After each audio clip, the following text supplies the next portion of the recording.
मुख्यमंत्री नायब सिंह सैनी के साथ। दरअसल न्यूज 18 के मंच पर मुख्यमंत्री नायब सिंह सैनी का बड़ा बयान सामने आया और उन्होंने कहा कि पंजाब के युवा जो हैं वो नशे की गर्त में चले गए हैं। मुख्यमंत्री नायब सिंह सैनी ने कहा कि युवाओं के रोजगार के लिए वहां कोई नीति नहीं है। वहां के जो युवा हैं वो डंकी रूट के जरिए विदेश जाने को मजबूर हैं। पंजाब के युवाओं को आज रोजगार नहीं मिल रहा है।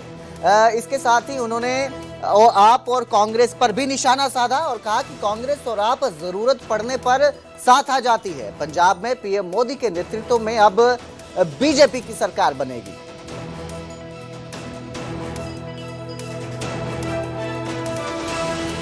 पूरे पंजाब का अलग अलग डिस्ट्रिक्ट से जी 500-600 यूथ आया था, मैं उनके बीच में था। जी जी, जहाँ पे आप आ रहे हैं। हाँ, नहीं, मेरे सीएम हाउस आया था, उन्होंने समय लिया था मेरे से। अच्छा। 1 महीने पहले समय लिया था। वो कहना है जी आपसे एक बार मिलना है हमने। और कोई पार्टी से नहीं है वो यूथ, किसी दल का नहीं था, वो बिना दल के आम जो यूथ था पंजाब का वो आया था।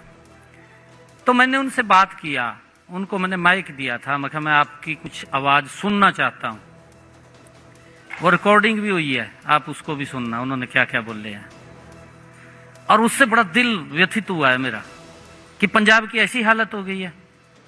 आज पंजाब में रोजगार नहीं है, हमारा युवा डंकी रूट से बाहर जा रहा है, अपनी जमीन बेच करके सुरक्षित नहीं है, माँ बाप के पैसे को खर्च करके वो बाहर जा रहा है और वो सुरक्षित नहीं है। किस तरीके से वहां डिपोर्ट होकर के आ जाता है, या जब डंकी रूट से जाता है कितने प्रकार के कष्ट सहन करने पड़ते हैं। उन्होंने बताई, आप सुनना उनकी बातें जो उसके ऊपर उन्होंने बताया है। और किस प्रकार से युवाओं को झांसा दे दिया कि इतने रोजगार देंगे, नहीं दिए गए। मैंने भी तो यहां वायदा किया था हरियाणा के युवाओं से, मैंने कहा था कि मैं इतने युवाओं को रोजगार दूंगा। और ये पहली बार है ज्योति जी हरियाणा के इतिहास में, मनोहर लाल जी ने क्योंकि ऐसा सिस्टम बनाया बिना पर्ची बिना खर्ची का, हम उसको गति से आगे बढ़ा रहे हैं। न्यूज 18 के मंच से सीएम सैनी ने विपक्ष पर भी निशाना साधा और कहा कि कांग्रेस और आम आदमी पार्टी सिर्फ झूठ फैलाती है।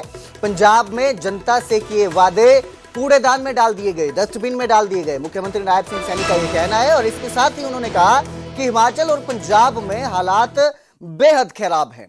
घोषणाएं बहुत की जाती हैं लेकिन काम शून्य होता है और अब जनता जो है वो सच पहचान चुकी है। तो न्यूज 18 की समिट में यह बड़ा बयान सामने आया है, ऑपोजिशन पर निशाना साधा है मुख्यमंत्री नायब सिंह सैनी ने।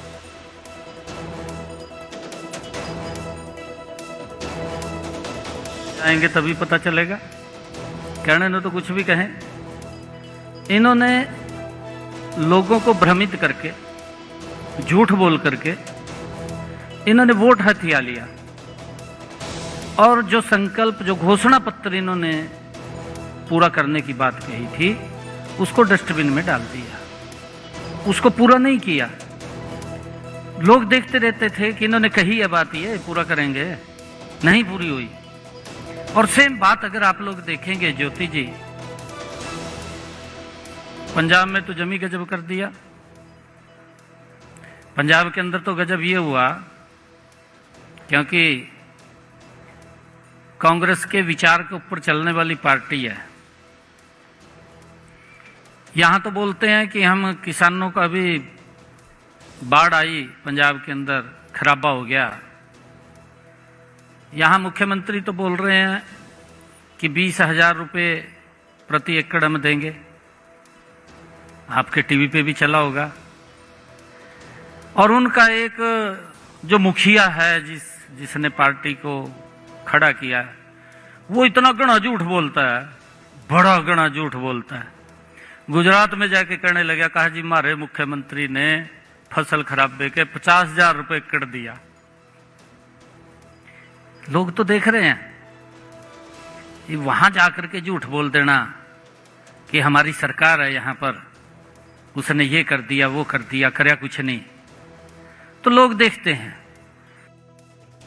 डायमंड स्टेट समिट हरियाणा में मुख्यमंत्री नायब सिंह सैनी ने बीजेपी के वादों का भी जिक्र किया और कहा कि संकल्प पत्र में किए वादे जो हैं वो पूरे करने का काम बीजेपी सरकार करती है। इतना ही नहीं, मुख्यमंत्री नायब सिंह सैनी ने कहा कि उन्होंने 217 संकल्प किए थे, जनता के सामने रखे थे, जिनमें से 53 संकल्प पहले ही साल में पूरे कर लिए गए। 163 संकल्पों पर तेजी से काम किया जा रहा है। इसके साथ ही मुख्यमंत्री नायब सिंह सैनी ने कहा कि भाजपा जो कहती है वो करती है, कांग्रेस ने वादों को कभी पूरा नहीं किया। कहा है कि हमने 217 संकल्प लिए, 53 संकल्प हमने पहले वर्ष में पूरे कर दिए, 163 संकल्पों के ऊपर गति से काम चल रहा है। एक एक मैंने ये शब्द कहा था कि जब हमारे 5 साल पूरे होंगे, इस संकल्प पत्र के ऊपर उंगली फेर के देखना, कोई छूट तो नहीं गया। हर संकल्प हमारा पूरा होगा। और ये संकल्प ये नरेंद्र मोदी जी की सरकार में, उनके नेतृत्व में डबल इंजन की सरकार पूरा करती है। लोगों का तभी विश्वास बढ़ा है। किसानों और फसलों के मुद्दे पर भी मुख्यमंत्री नायब सिंह सैनी न्यूज 18 के मंच पर बात करते नजर आए और उन्होंने कहा कि हरियाणा में 24 फसलें एमएसपी पर खरीदी जाती हैं। इसके साथ ही उन्होंने कहा कि 48 घंटे में किसानों के खातों में भुगतान कर दिया जाता है। कांग्रेस के राज में महीनों तक पैसा अटका रहता था, किसानों को समय पर पैसा नहीं मिलता था, लेकिन अब किसान को अपनी आमदनी नजर आ रही है। तो किसानों और फसलों के मुद्दे पर भी मुख्यमंत्री नायब सिंह सैनी ने जो न्यूज 18 का मंच है वहां पर बातचीत की और इस दौरान कहा कि अब 48 घंटों में ही किसानों का भुगतान कर दिया जाता है और सीधा पैसा उनके खातों में जाता है।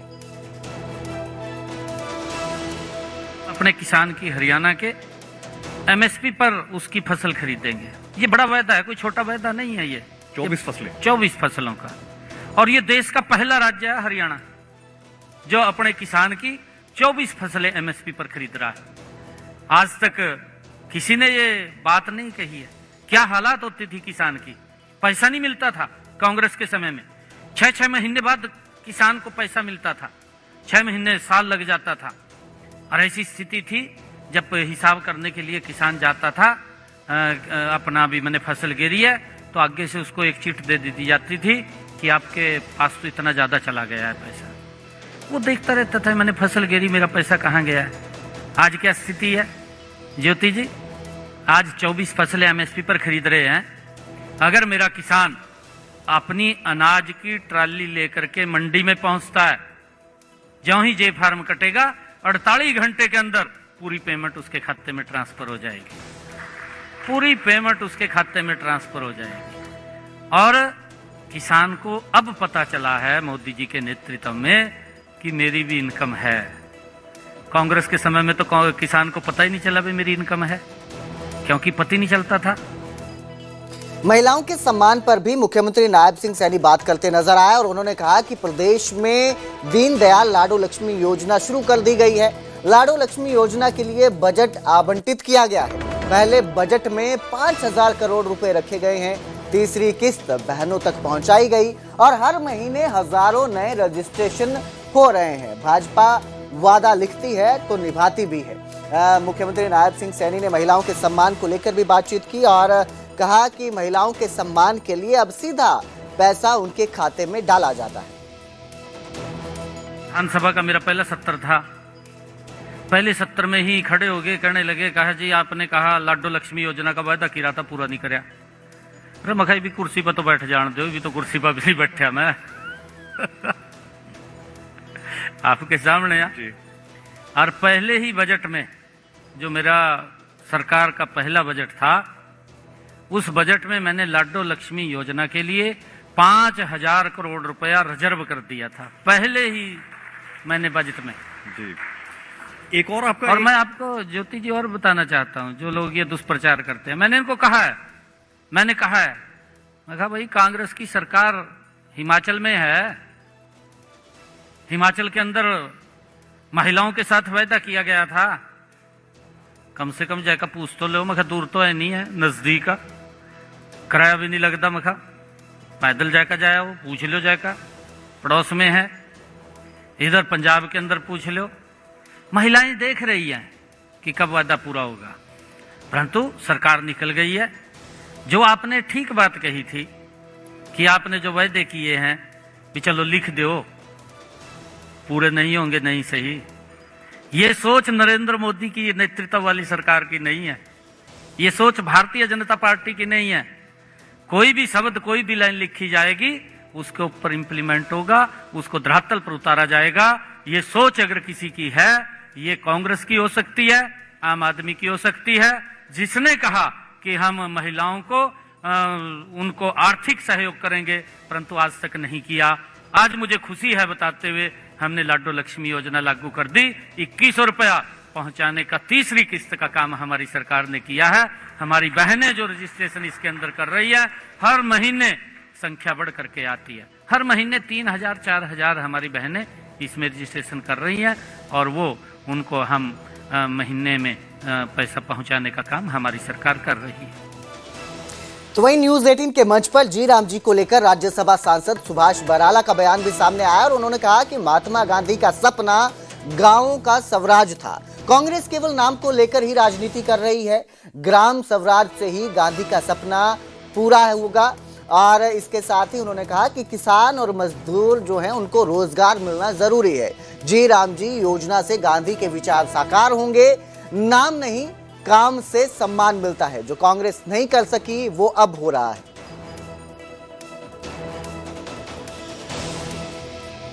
जो कांग्रेस की तरफ से है वो केवल नाम की है, लेकिन अगर हम बात करें तो राष्ट्रपिता महात्मा गांधी जी का स्वप्न क्या था? ग्राम स्वराज का स्वप्न उनका था। गांव का किसान, गांव का मजदूर, उसको काम मिले, रोजगार मिले, वो तरक्की को प्राप्त करे। और अंतोगत्वा उनका स्वप्न था राम राज्य की स्थापना का। देखिए, इसमें स्वप्न जी राम जी के माध्यम से किनका पूरा हो रहा है? श्रद्धेय महात्मा गांधी जी का ही पूरा हो रहा है, जो कांग्रेस पार्टी नहीं कर पाई। अब इसमें अगर हम देखें तो नाम भी और काम भी, दोनों की सार्थकता इसके अंदर है। महात्मा गांधी जी का नाम बेशक इसके अंदर सीधे रूप से ना हो, लेकिन महात्मा गांधी जी का स्वप्न भी, जैसे मैंने कहा, कि राम राज्य का था।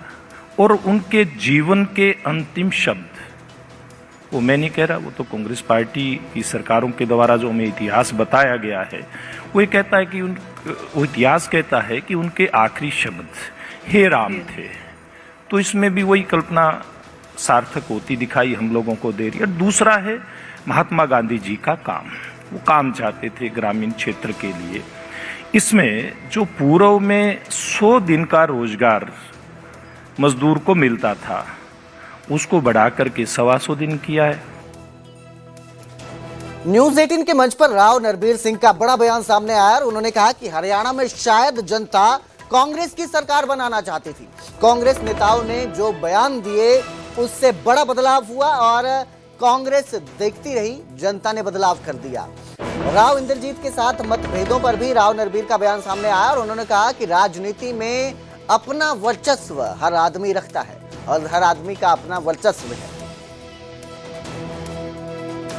कांग्रेस का लोगों को लग रहा था सरकार बनेगी और शायद जनता के मन में भी थी, मैं आपके माध्यम से सच्चाई कहूंगा। लेकिन जब चुनाव शुरू हुआ तो ऐसे ऐसे कांग्रेस के बयान आए कि यदि 50 वोट आप दोगे तो हम आपके घर में एक रोजगार देंगे। एक एमएलए थे असम से शमशेर गोगी जी, उन्होंने अनाउंसमेंट करी कि भाई यदि हमारी सरकार आई तो सबसे पहले मैं अपना घर भरूंगा, फिर रिश्तेदार का भरूंगा, फिर यारे प्यारे का भरूंगा, फिर आम वोटर का उनका फायदा करूंगा। तो लोगों को लगा, एक मामन खान इंजीनियर जी हैं जो फिरोजपुर जिरका से भारी बहुमत से जीते, उनके बयान भी। और फिर आम लोगों को ये लगा कि जब ये नौकरी जो मनोहर लाल जी ने शुरू की थी कि योग्यता के आधार पर दे, उसका बिल्कुल बंटाधार कर देंगे, ये तो अपने आदमियों को देंगे। तो एकदम 5-7 दिन में आखिरी में ये बदलाव आया, वो देखते ही रह गए, लोगों ने बदलाव कर दिया। न्यूज 18 के मंच पर शिक्षा मंत्री महिपाल ढांडा भी पहुंचे थे और इस दौरान उन्होंने नई शिक्षा नीति को लेकर चर्चा की और कहा कि नई शिक्षा नीति लागू करने वाला हरियाणा पहला राज्य बना है। 2025 तक इस नीति को लागू करने का संकल्प पूरा किया गया। इससे छात्रों को स्वरोजगार और उद्यमिता से जोड़ना लक्ष्य है। कुशल बिजनेस चैलेंज कार्यक्रम शुरू किए गए। छात्रों ने खेती से फैशन तक नवाचार दिखाया। 2037 तक युवा भारत को चमत्कारी ऊंचाई देंगे, ये भी शिक्षा मंत्री का कहना है। राष्ट्रीय शिक्षा नीति 2020, इसके लिए हरियाणा ने एक संकल्प लिया था कि हम 2025 तक इसको पूरी तरह से लागू करेंगे। वो हमने की। इसके रिजल्ट आने शुरू हो जाएंगे। जैसे मैं आपको एक उदाहरण दूं, हमने निर्णय लिया कि हमारे छात्र वो स्वरोजगार दे लें और स्वरोजगार के जरिए रोजगार दें।